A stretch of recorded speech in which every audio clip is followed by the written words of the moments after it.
Good morning. Devotional thought for you on this Wednesday before Easter. And this may at first seem like a strange devotional verse, but go with me, and every part of Scripture is for our good. Matthew chapter 22, verse 29 reads, "But Jesus answered them, 'You are wrong, because you know neither the Scriptures nor the power of God.'"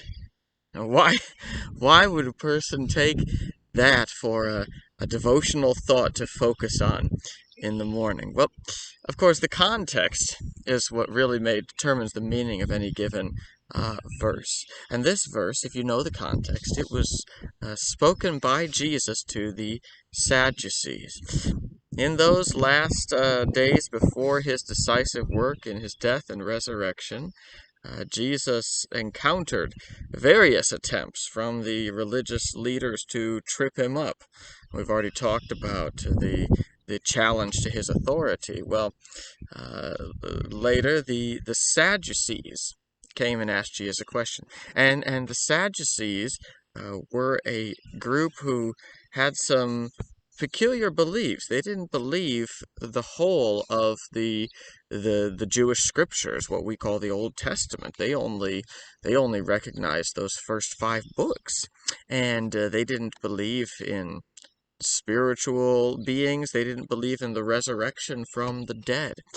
And in particular, they thought that they had a good question that would really trip Jesus up, using this idea of the resurrection of the dead, which they didn't believe in. So they were pretty cynical, and they asked a cynical question. Basically, if one woman ends up marrying a bunch of men in succession, a group of brothers. Now that may all seem very strange, but it has to do with the customs of the time, and if she's married to multiple men and then they all die, and then at the resurrection, whose wife is she going to be? So for someone who doesn't believe in the resurrection, they thought that they were pretty clever and had tripped Jesus up. And Jesus has a ready answer, and it begins with this verse that we read. You're wrong, because you don't know the scriptures or the power of God. And he goes on to explain that you're wrong because you don't know the scriptures and in the life to come, there's not going to be marriage. It's going to be different. So your question doesn't matter. Their specific question was irrelevant.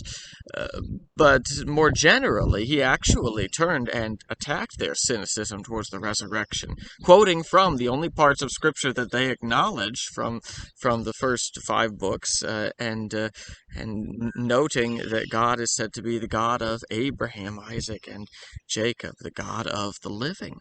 So he challenged that. But the key thing to grab hold of as you take this verse is we too encounter cynicism, especially around Easter time, encounter cynicism of those who think that this idea of Jesus' resurrection, and note that Jesus said this shortly before he'd be rising from the dead, that this is a myth and a bunch of nonsense, that Christian hope is a bunch of nonsense, all kinds of other doctrines, just silly myths. And that cynicism can work its way as doubt into our hearts, or it may not be direct doubt about those things. We can doubt on all kinds of levels, and it is encouraging and stiffening to take the words of Christ. Cynicism comes from a place of ignorance, not knowing the promises or power of God. You have been given the promises of God and the power of God displayed in the death and resurrection of Jesus Christ. The love of God displayed is that same power and love upon which you rely day by day and for eternal hope. So take hold of the promises and power of God and cling to that.